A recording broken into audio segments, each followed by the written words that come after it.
नमस्कार दोस्तों, मैं Harnarayan, government polytechnic college Dausa, mechanical department. और आज हम देखेंगे कि स्पॉट वेल्डिंग मशीन क्या होती है, कैसे काम करती है और कहाँ इसका उपयोग है। क्योंकि वेल्डिंग नाम से हम ये जानते हैं कि कहीं भी अगर स्टील या मेटल की दो प्लेटें हैं या दो पार्ट्स हैं, उनको हमको एक दूसरे से जोड़ना है तो हम वेल्डिंग का यूज़ करते हैं। क्योंकि बहुत सारी प्रकार की वेल्डिंग्स होती है, जैसे रेजिस्टेंस वेल्डिंग हो गई, आर्क वेल्डिंग हो गई, गैस वेल्डिंग हो गई, मिग वेल्डिंग हो गई, टिक वेल्डिंग होगी। इस प्रकार बहुत सारी वेल्डिंग्स होती है उनके एप्लीकेशंस के आधार पे। और आज हमने जो प्रैक्टिकल में हमारे हैं वो है spot welding machine. Spot welding machine क्या होती है? स्पॉट वेल्डिंग मशीन के अंदर हम दो प्लेटों या पार्ट्स को जॉइनिंग करने के काम में लेते हैं। और जॉइनिंग किस प्रकार से करते हैं कि किसी स्पॉट पे, एक बिंदु पे आपको वेल्डिंग करना है, एक पार्ट को दूसरे पार्ट से किसी बिंदु पे वेल्डिंग करना है, तो वहाँ हम स्पॉट वेल्डिंग यूज़ करते हैं। इसमें कंटिन्यूस वेल्डिंग नहीं होती है। कंटिन्यूस वेल्डिंग हम आर्क वेल्डिंग जो इलेक्ट्रोड की मदद से करते हैं वहाँ करते हैं, या ओनली स्पॉट वेल्डिंग काम में यूज़ की जाती है। इस मशीन के बारे में इंट्रोडक्शन ये है, जो मेन पार्ट्स है मशीन्स के, वो ये है कि ये कंप्लीट इसका स्ट्रक्चर है। और इस स्ट्रक्चर के अंदर सबसे पहले हम आपको ये बता दूं कि ये है इलेक्ट्रोड। दोनों इलेक्ट्रोड्स हैं और ये इलेक्ट्रोड्स के ऊपर इनके नॉब्स है। ये किस प्रकार से काम करती है? ये है कि हमारे पास लीवर, जब हम इस लीवर को प्रेस करते हैं तो क्या होता है, इनमें से एक इलेक्ट्रोड नीचे की ओर आता है और इन नॉब्स के जो एनविल्स है, ये एनविल्स एक दूसरे के साथ में मिल जाते हैं। जैसे ये दोनों एनविल्स मिलते हैं, करंट फ्लो होता है, जो सर्किट है वो कंप्लीट सर्किट बन जाता है विद्युत का, और वो करंट फ्लो होता है। वेल्डिंग कैसे होती है? क्योंकि वेल्डिंग के लिए हम ये देखते हैं कि रेजिस्टेंस वेल्डिंग के अंदर हीट जनरेट होती है जहाँ ज़्यादा रेजिस्टेंस होता है। जब भी करंट फ्लो होता है और करंट एक पार्ट से दूसरे पार्ट्स के बीच में, जैसे जिस प्रकार से मेरे पास एक प्लेट ये है और एक प्लेट ये है, अगर मैं इन दोनों के बीच को अगर जॉइन करना चाहता हूँ एक स्पॉट के, एक बिंदु के रूप में, तो क्या होता है, इन दोनों के बीच में एयर गैप है। एयर गैप है तो एयर गैप की वजह से क्या हो जाता है कि यहाँ रेजिस्टेंस है। अगर हम इसको रखें और इसको टच करता हूँ, ऊपर वाला इलेक्ट्रोड इस मेटल को टच करेगा और ये मेटल टच होकर नीचे वाली मेटल को टच करेगा, तो करंट तो फ्लो होगा। लेकिन करंट फ्लो होने के दौरान क्या होगा कि दोनों प्लेट्स के बीच में एयर है, उस एयर की वजह से एक रेजिस्टेंस, करंट का रेजिस्टेंस जनरेट होगा और उसकी वजह से हीट जनरेट होगी। इस प्रकार से हमारे पास घरों में बल्ब रहता है, बल्ब को हम जलाते हैं तो वो गर्म हो जाता है क्योंकि उसमें रेजिस्टेंस है। तो जितना ज़्यादा रेजिस्टेंस होगा, हीट उतनी ही ज़्यादा प्रोड्यूस होगी और वो वही हीट जॉइनिंग का काम करेंगे, क्योंकि दोनों मेटल ज़्यादा हीट जनरेट होगी, दोनों मेटल एक पिघलेंगे और पिघलने के बाद में अपना आप वो जॉइनिंग हो जाएगी। इस स्पॉट वेल्डिंग के अंदर हम ज़्यादातर कंडक्टिव मटेरियल्स यूज करते हैं। और कंडक्टिव मटेरियल्स आप जानते हैं, स्टील हो गया और स्टील अलॉयज हो गई, एल्युमिनियम अलॉयज भी हो सकती है, क्योंकि जो हीट जनरेट होती है वो कंडक्टिव मटेरियल से करंट फ्लो होने की वजह से ही जनरेट होती है। यहाँ इस मशीन के अंदर कौन कौन से अलग पार्ट्स है वो मैं बताता हूँ। ये इस मशीन का ट्रांसफॉर्मर है, जो हमारे पास जो सप्लाई आ रही है, 3 फेज सप्लाई, 450 वोल्टेज और 25 एम्पियर्स का ये सप्लाई इसके अंदर है।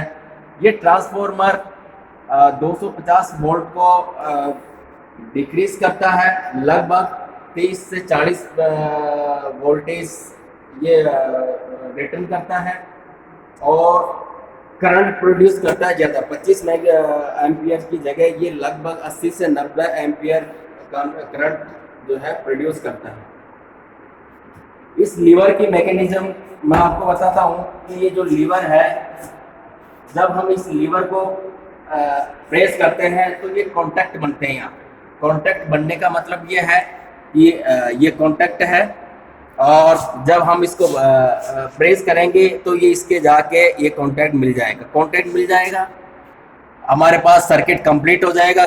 सर्किट कंप्लीट जैसे ही सर्किट कंप्लीट होता है, दोनों प्लेट्स हैं या जॉइनिंग के जो पार्ट्स हैं उनके बीच में करंट फ्लो होगा, हीट जनरेट होगी। हीट जनरेट होगी तो वहाँ से जो मेटल है वो मेल्ट होगा और वहाँ पे दोनों मेल्ट होने से वो आपस में जॉइनिंग हो जाएंगे। यहाँ इसको कंट्रोलिंग करने के लिए दो नॉब्स दी हुई है।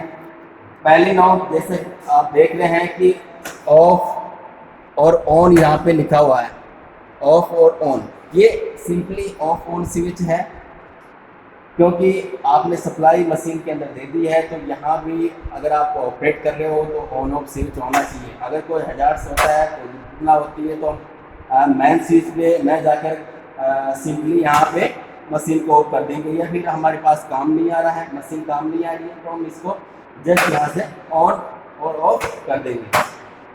यहाँ आप एक और नॉब देख रहे हैं, इसमें आप देख रहे हैं 1 2 3 4 5 6 7 8 ये करंट रेटिंग है। इसमें यहाँ करंट इसमें दर्शाया नहीं है, लेकिन लगभग 10 के स्टेप्स में ये करंट है कि 10 एम्पियर, 20 एम्पियर, 30 एम्पियर, 40, 50, 60 और 80 इस प्रकार का ये एम्पियर है।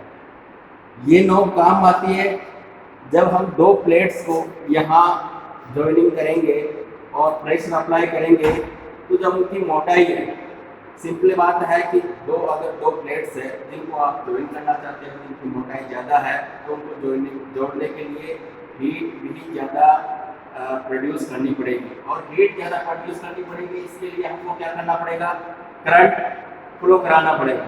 क्योंकि जो हम फॉर्मूला देखते हैं कि V = I²R, इसको आई जितना आर जो कि रेजिस्टेंस आपका क्या है, रेजिस्टेंस यहाँ एयर का रेजिस्टेंस है जो कांस्टेंट है, और I² आप चेंज कर, और V है आपका वोल्टेज आपका जो ट्रांसफॉर्मर इसके अंदर है वो कांस्टेंट है। उसमें मैंने बताया आपको कि 40 या 30 या 40 वोल्टेज का वो वोल्टेज वो प्रोड्यूस कर रहा है। अब हमारे पास कंट्रोल करने के लिए क्या है, ओनली करंट है।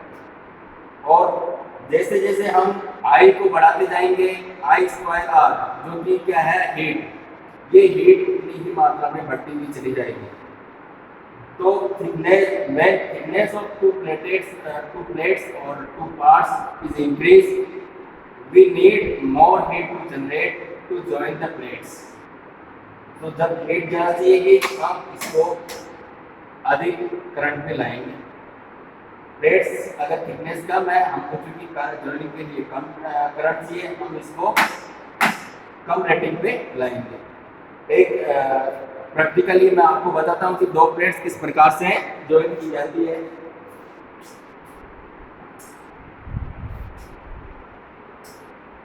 जैसा कि हमारे पास ये दो प्लेट्स है, मैं इनको जोड़ना चाहता हूँ, क्योंकि इंडस्ट्री के अंदर बहुत सारे एप्लीकेशन ऐसे हैं जहाँ मेटल सीट वर्क होता है या सीट मेटल वर्क होता है, तो वहाँ बार बार हमारे को प्लेटें जोड़ने की काम आती है। वहाँ आप नट बोल्ट नहीं लगा सकते, क्योंकि जो छोटी प्लेट्स रहती है उनके साथ आप नट बोल्ट लगाओगे तो वो बोल्ट दिखता है और जो it is the more costly. तो हमको फास्ट प्रोसेस चाहिए जो झट से दोनों पार्ट्स को जोड़ दे। ये पार्ट प्लेट है हमारे पास, इसकी मोटाई लगभग 1 mm के आसपास है। दोनों आइडेंटिकल प्लेट्स है मोटाई के रूप में, और एसएस की प्लेट्स है। ये स्टेनलेस स्टील और स्टेनलेस स्टील की दो प्लेटें, थिकनेस लगभग 1 mm, और हम चाहते हैं कि स्पॉट वेल्डिंग की मदद से इनको ज्वाइन कर दें। तो स्पॉट वेल्डिंग की मदद से देखिए, मैं चाहता हूँ कि इसको इस प्रकार से वेल्ड करूँ। मेरा क्या रहेगा, सबसे पहले प्लेट को, एक प्लेट को रखूंगा, दूसरी प्लेट को इसके ऊपर रखूंगा और इस पैडल को प्रेस करूंगा। पैडल को प्रेस करने का मतलब है कि हम दोनों सर्किट बना रहे हैं, सर्किट कंप्लीट कर रहे हैं। मैंने सर्किट कंप्लीट किया और प्लेट आपकी जॉइन हो गई। ये इस प्रकार से देखिए, यहाँ एक स्पॉट आपको दिखाई दे रहा है दोनों तरफ, यहीं से प्लेट रेजिस्टेंस की वजह से जो हीट जनरेट हुई है यहाँ से जॉइनिंग हो गई है। आप इसको बैंड कर सकते हैं इस प्रकार से और जिस शेप में आप चाहें उस शेप में ला सकते हैं। क्या हुआ कि अब इसमें एक और बात आ जाती है कि जो हम पैडल को प्रेस कर रहे हैं तो कितनी देर तक हम इसको दबाए रखें। तो ये भी डिपेंड करता है कि आपकी प्लेट की मोटाई कितनी है। जितनी देर तक आप मोटाई ज़्यादा होगी उतनी देर तक आपको करंट को फ्लो कराते रहना है और आपको ये सुनिश्चित करना है कि दो प्लेटें मेरी मेल्ट हो गई है, उनके बीच में जो मेटल था मेल्ट हो गया और वो जॉइनिंग हो गई। जब आप इंश्योर हो जाएं आप पैडल को जो है डिकम्प्रेस कर दें और आपके पास आपका जो पार्ट है वो रेडी है। यहाँ एक और चीज़ दी हुई है, ये जो इलेक्ट्रोड्स है इनको बीच में ये दो पाइप्स दिए हुए हैं। इस पाइप्स का एक जो है मोटिव ये है कि चूँकि इंडस्ट्री के अंदर ये मशीन काम आती है तो 24 आवर्स मशीन ऑन रहती है, बहुत सारे एप्लीकेशंस इसमें होते रहते हैं, बहुत सारी कंटिन्यूस। तो उस दौरान ये जो कॉपर के इलेक्ट्रोड से गर्म हो जाते हैं तो गर्म हो जाने की वजह से इनकी लाइफ डिक्रीज हो जाती है। तो इसको इंक्रीज करने के लिए हम क्या करें कि ये लो टेम्परेचर रहे, हम इसमें से वाटर फ्लो कराते हैं, पंप के थ्रू हम वाटर फ्लो कराते हैं। ये चूँकि होलो है इसमें वाटर फ्लो होगा, यहाँ से रिटर्न होगा तो रिटर्न होकर इसके अंदर आएगा और यहाँ से वापस सम्प में चला जाएगा। तो कंटिन्यूस कूलिंग इसकी होती रहेगी, तो हमारा जो कंपोनेंट है उसकी लाइफ इंक्रीज होती चली जाएगी। एक और हम प्रैक्टिकल देखेंगे। मैं आपको बताता हूँ कि किस प्रकार से ये नट है इसको हम जॉइन कर सकते हैं। तो देखिए, मैं चाहता हूँ कि नट को, कई बार आप देखते होंगे कि नट किसी प्लेट के साथ इस प्रकार से जुड़ा रहता है जहाँ हमको कहीं भी बहुत सारे एप्लीकेशन हैं इस प्रकार से जोड़े। मैंने इनको रखा, देखिए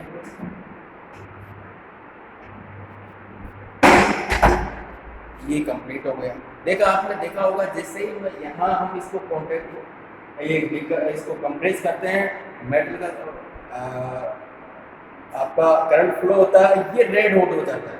रेड हॉट होने का मतलब क्या है कि ये मेल्ट हो गया और दोनों जो है पार्ट्स आपका जॉइनिंग हो गई, ये आपकी जॉइनिंग हो गई। क्योंकि ये बहुत ज़्यादा गर्म है, आपको नंगे हाथों से आपको टच नहीं कर सकते इसको, इसलिए हम जब भी इसको काम करते हैं ग्लव्स पहनते हैं और फेस शील्ड भी हम इसको यूज़ करते हैं। तो ये आपकी स्पॉट वेल्डिंग मशीन का कंप्लीट प्रैक्टिकल है, इस प्रकार से इसके ऑपरेशंस होते हैं। Thank you.